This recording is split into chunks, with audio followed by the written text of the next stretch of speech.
moi, ce qui m'a toujours fasciné, c'est j'ai noué, une sensibilité, d'accord, au niveau du son. J'ai toujours eu cette sensibilité-là, d'accord? Mhm. Le fait de ne pas avoir entendu les tanks arriver, j'ai jamais compris ce qui s'était passé. Bon, parfait. On va passer au second épisode de votre histoire qui la rend si Hum. caractéristique. C'est que, premièrement, vous avez vu cet objet-là vraiment spécial avec un coup de vent, un objet qui est non conventionnel, qui a été suivi par 3 avions chasseurs à 2-3 minutes d'intervalle. Mais là, Oui. le second épisode, on est 2-3 jours plus tard. Mhm. Je vous laisse la parole. Ben, là, ce qu'on a vu, on s'est réveillé le matin. Ça, puis en descendant, la grosse surprise pour tout le monde, ça a été de découvrir que si vous regardez la map, là, si vous l'avez encore, là, Oui.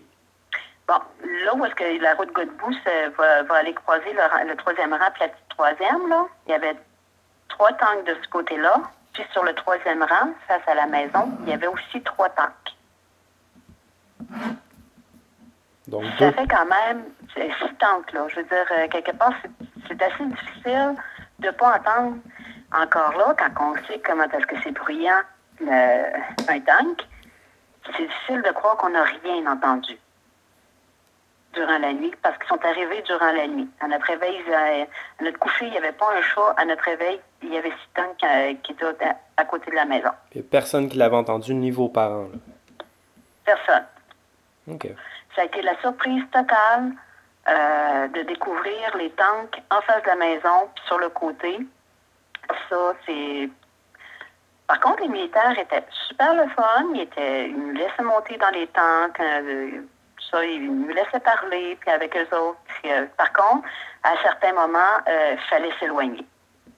Ça, c'était clair, c'était net, c'était précis. Quand il y avait à parler de certaines affaires, c'est vous restez pas là, vous dégagez. D'accord? Pouvez-vous nous raconter une petite situation que vous avez le souvenir? Mettons, s'ils recevaient un appel radio, Oui.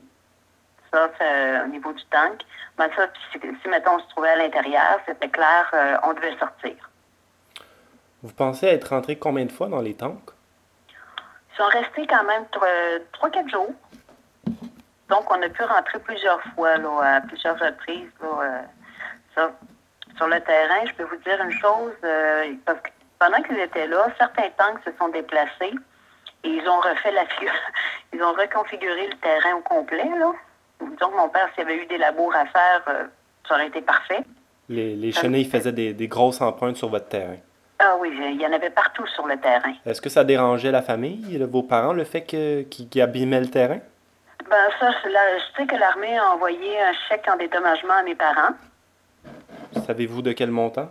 Non, je sais que c'était de quelques milliers de dollars.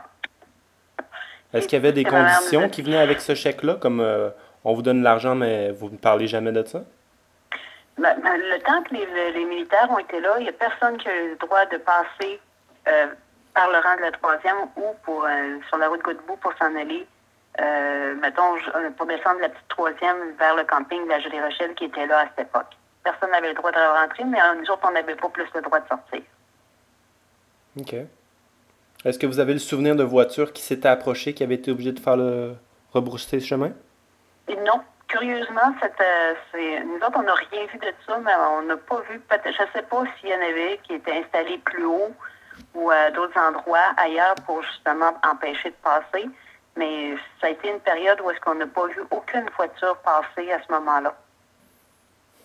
Quel autre souvenir vous avez de ces 3-4 jours-là où il y a les tanks sur votre domaine? Je sais que souvent, les militaires nous demandaient ce qu'on avait vu. Est-ce que c'était dans un cadre d'une interview comme formel ou qui sortait des micros ou ils faisaient Non, juste vous poser des... Je ne sais pas s'il y avait déjà des micros en place quand ils nous posaient la question, mais ils nous demandaient si on avait vu des choses, si on avait déjà vu telle affaire passer ou si à notre connaissance, il était arrivé telle ou telle affaire. Tout ça. On est des enfants, fait que c'est sûr on va répondre au mieux de nos capacités. Je leur ai raconté ce qu'on avait vu. Est-ce qu'ils vous ont interrogé en groupe ou séparément? C'était toujours... c'était plus opportuniste. Ça donnait le moment... Si, mettons, j'étais là à ce moment-là, puis qu'il y avait quelqu'un qui avait envie de parler, de me poser des questions sur ça, il en profitait à ce moment-là. OK, il n'y avait Ça pas pouvait un... être, je pouvais être seule ou je pouvais être accompagnée de mes frères ou mes frères pouvaient être, comme ça à ce moment-là. Je pense pas que mon père a été interrogé, lui, là-dessus, parce qu'il était pas là lors de l'événement. Et votre mère? Peut-être qu'ils lui ont posé la question à savoir si elle avait vu quelque chose, mais ça, j'en ai absolument aucune idée. Ouais. Vos parents en ont jamais reparlé avec vous, les enfants? Notre père est mort 6 mois plus tard. Je pourrais pas dire. Il avait pas l'air d'être en difficulté. Même si... Donc, quand vous me parlez d'une certaine vibration de l'objet qui faisait qu'il y avait de l'air flou, c'était pas comme une vibration qui avait de l'air en défaillance.